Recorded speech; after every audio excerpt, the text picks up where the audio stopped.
Recently got a job promotion of sorts, and for very good reason, because BYU football is on the up and up. The head football coach, Kalani Sitake, joins us live in studio. Coach, great to have you with us on Media Day. It's like you just did this with Dave McCann and walked down the hall. Yeah, I mean, this is exciting for me, but I like being around you guys, so this is the setting that I enjoy more than anything. And you have a much more comfortable chair, just so you know. Instead of the director's chair. I've been trying to get that director's chair changed for a lot. I mean, this body doesn't fit well in that chair, but thank you for providing this chair. When we started the Sitake show on the air, we decided it had to be Mo Longy tested. So that was the idea, that even Mo Longy could work with those chairs. But we didn't discuss comfort. It was just, would the chair stay up? Yeah, it's just one of those things. I guess we choose the look over the comfort. But when people look at me, they know that's not something that I'm going to choose. Although you are wearing shoes today, not sandals, so it is a more formal day. Well, this isn't a Zoom call, so I can. Otherwise, I'd be in shorts. Are you somewhat professional? Sorry about that, Kalani. All right, let's begin with the most important question. What's giving you more pause right now? A baby coming up next month. Congratulations to you and your wife, Timberly, by the way. Or the actual football season. There's just excitement for both. And so I'm really excited about this team. I know Jeremy mentioned it before, but I'm excited too. And all the players that are coming back, the production that's coming back, and also the depth that's coming back. So I'm really excited about the team, but at the same time, I'm so excited to get to be a father of an infant again, because it's always those moments where I miss holding my kids. And now they're my kids are older now, so they're 18, 15, and my daughters are 18 and 15, Sky and Sadie, and my son's almost 12, KK's almost 12. So I kind of miss holding them in my arms, you know, and now I get this back. But I mean, if they want to, I'd love to still hold them, but they just don't want it. Still want it, yeah. Yeah, they're like too cool. Hey, Sky, come here. It's like, Dad, stop. People are watching, stuff like that. But I know the whole family's excited. Timberly's really excited about baby coming, and it's less than a month, so we'll see you any day now, and that's going to be exciting. But it's going to fit right with our lives, where we're going from that to fall camp to the season, and a lot of excitement and energy going into this. Heaven's timing was pretty interesting there a couple weeks before fall camp, which is pretty good. And you pulled off the double that's very rare. The first graduating from high school kid and the baby in the same year. That's a rare feat. Congratulations. Ask me how I feel in 18 years when this baby girl graduates from high school. I already did the math. I'm like, I'll be 64. You're going to be the old dad. You're going to be the old dad. I'll be old and hip still, though. I'll still gritty. I don't know if it'll be in by then, but but we'll still do it. Spencer, we'll figure out some dances to do. Yeah, let's go. Yeah, I'm with you. I'm all in on that. The gritty the person that made it up tweeted out Instagram comment on it. In fact, the last time when that happened, Kalani was on the show. That's right. Okay. So I've thought about this. As the older I get, dancing dads, Kalani. You want to join me in this TikTok movement? You were in a viral TikTok. My daughter Sadie was at. We did it like a Daddy's Daughter weekend, and the dads were all there. We thought we'd do this dance thing, and I'm not going to turn it down. So I mean, I think for me, it's not going to be pretty, but there's going to be energy in it, and we're going to have a lot of fun. Listen, sometimes that's a football game too. You just got to figure out how to win it. It's not going to be pretty, but there's so many parallels in life going into this season, right? So 100%. Okay, so let's talk about what makes you excited about 22. Because part of the reason we get excited in preseason is because we think we know something about the team. Yeah. Obviously, you got to roll out, you got to play. But last year felt like this incredible showing of, okay, we got into the Big 12. We ended the streak against Utah. Played all these Power 5, 6-1. The hope is that's not an outlier where it's like that's as good as it gets. The hope is that's the new norm, that you can at least approximate that as you enter the Big 12. So what are you most excited about? What if you feel like you know about this team that maybe makes you excited? Well, the thing that I'm really excited about is that we had a lot of success last year. And then we experienced a lot of injuries still. And that was a disappointment. But before we'd experience these injuries and we would lose a lot of games. I still think that the bowl game, I wish we could get that one back.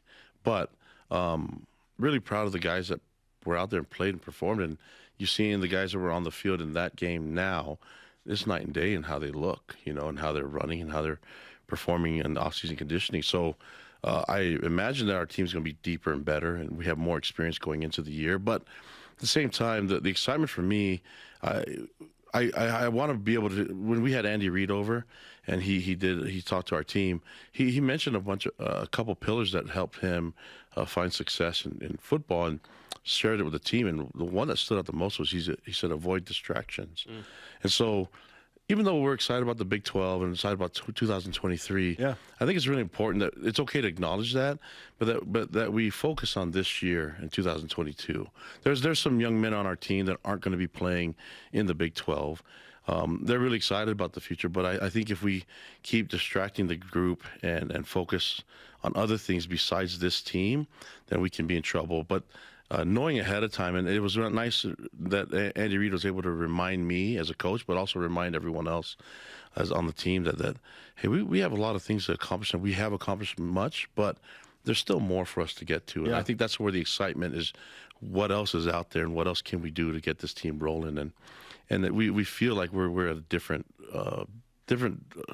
space now than we were a few years back. Totally. You can feel it. Yeah. And it feels like the 2018-19, like the puppies that are now seniors, they were beating Tennessee and USC and Wisconsin, but they were 7-6 in back years. So we didn't quite know. Those were the growing pains to get to this point. And then we're going to look back on COVID as this terrible thing for the world, right? But this blessing to this program where you went out and competed, and this program really grew from there. And then last year you validated that, and then this year you're going to continue that. I don't know. It just feels like a really special era we're in right now. Yeah. Do you feel the same way? I think it's just a huge compliment to the people that we have in athletics, in the school leadership, right, with our president, vice president, and the administration, but also in the administration with our athletic department. I don't think enough credit goes to all the outside people. I think I want to keep the credit on our players, and our assistant coaches have done an amazing job, and our support staff. But you look at what's been done in regards of our school through independence, through all the naysayers and things like that. And now we're in a position to really accomplish a lot of things, and with some cool things happening in the future, right? But for me, it's like, okay, let's just try to keep as humble and as hungry as we possibly can. And that's got to be from me and from the coaches, but the players and the leaders have got to happen. And if we can find a way to stay healthy, it's crazy because Lavelle used to always say that. If we could be healthy, I think we have a good chance of being good. And that that means more than it just sounds like. You know what I mean? There's so much more meaning to it. It's like, okay, but if we do get hurt, I feel like we're still in a good place, right? And going into that, there's still some questions with this team. I can't wait to answer them. I said it in the last thing. I can't wait. There were questions. How many questions did we have last year going into the season? Oh, man. More than this year. Yeah. And so maybe let's try to – there's always going to be questions because people are going to always have to have that approach to what we're trying to do as a team. But I think what we've shown is that we do have answers now. And with things that are progressing the way it's looking, and the addition of resources and things like that, the energy is up there, and it's finally matching what the fans are expecting and what their standard. I went back to saying the same thing, that the thing that was no doubt never in question was that we have the best fan base, and we have an amazing fan base that's definitely big time. And now everything's catching up with it. And we wouldn't be here if our fan base didn't take care of us and didn't love us so much. I mean, I'm part of that. I grew up BYU, so did you guys, right? So we get it, and to have a person that's running the football team grow up as a BYU fan his whole life. I mean, that's I can name rosters for certain years. Obviously, the one was a good year, but you know that's how we grew up. But the fans out there are no different than us.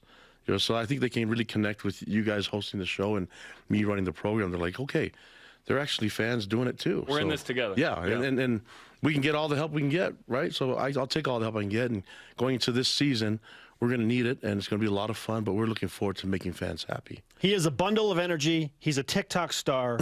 He's a bona fide BYU fan, and he's also food influencer. Throw that in there. Yeah, that's food influencer.